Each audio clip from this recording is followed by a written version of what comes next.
قلبی سکون بہت ضروری ہے، اور وہ اس لیے پیدا ہوگا کہ جب آدمی رزق حلال کھائے، کپڑا حلال پہنے، حلال کاروبار کرے، حلال روزگار کرے، ایک ایک نوالے سے توفیق بڑھے گی خیر کی۔ کہتے ہیں کہ ایک آدمی نے اہتمام کیا کہ میں بالکل حلال کھاؤں گا، شک والی چیز کو ہاتھ نہیں لگاؤں گا۔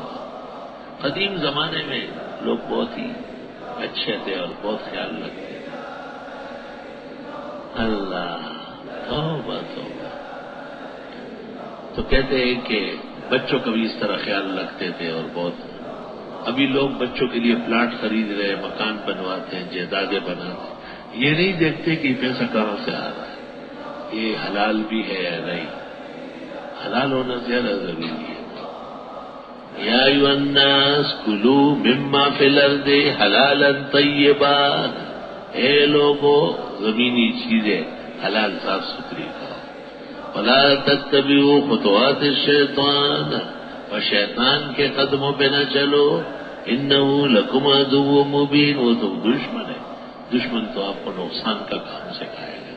ارے پیسہ چاہیے، ارے کیا حلال و حرام، بس جس طرح مار دیا، یہ مومن کا کام ہے۔ آپ ایمان کہاں کیسے بچائیں گے؟ ایمان تو حلال سے بچے گا، حرام خور تو کافر ہو سکتے ہیں، مومن نہیں ہو سکتے۔ یا ایھا الذین آمنوا کلوا من طیبات ما رزقناکم، اے ایمان والو حلال کھاؤ جو ہم نے تمہیں دیا۔ واشکروا للہ، اللہ کا شکر بجا لاؤ۔ ان کنتم ایاہ تعبدون، اگر تم خاص اللہ کی عبادت چاہتے ہو تو خالص عبادت تو حلال خوری کے بعد ہو۔ رزق کا احتیاط امام اعظم فرماتے ہیں فرض ہے۔ امام اعظم فرماتے ہیں قرات میں احتیاط ضروری نہیں ہے، عجمی کو اللہ معاف کر دے گا، لیکن رزق کی احتیاط حضرت فرماتے ہیں فرض ہے، کیونکہ جو گوشت حرام کا چھڑا، شک کا چھڑا، فالنار اولی بہ، جہنم کی آگ اس کو جلائے گی۔ اور حدیث میں ایک آدمی کہتے ہیں اللہ اللہ اللہ، اللہ تعالیٰ کہتے ہیں لعنت بھیجو اس کو، یہ کوئی بندہ ہے؟ یہ کون ہے؟ میں اس کو جانتا نہیں۔ کیوں؟ ملبسو حرام، حرام پہنتا ہے، ماکلہ حرام، حرام کھاتا ہے، مشربہ حرام، حرام پیتا ہے، انا یستجاب لہ، کیسے قبول ہو؟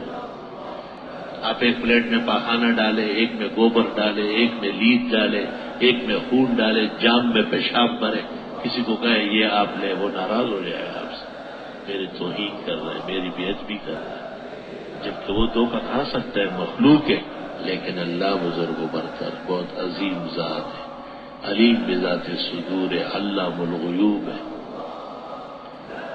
اللہ تعالیٰ طیب ہے اور پاک طیب کو قبول فرماتے ہیں، بہت زیادہ احتیاط فرمائے۔ اور باتیں ادھر ادھر کی ہے، لیکن اصل بنیاد یہ ہے کہ جسم، روح، ان کو نشو و نما ملتی ہے رزق سے، اور رزق صاف ستھرا۔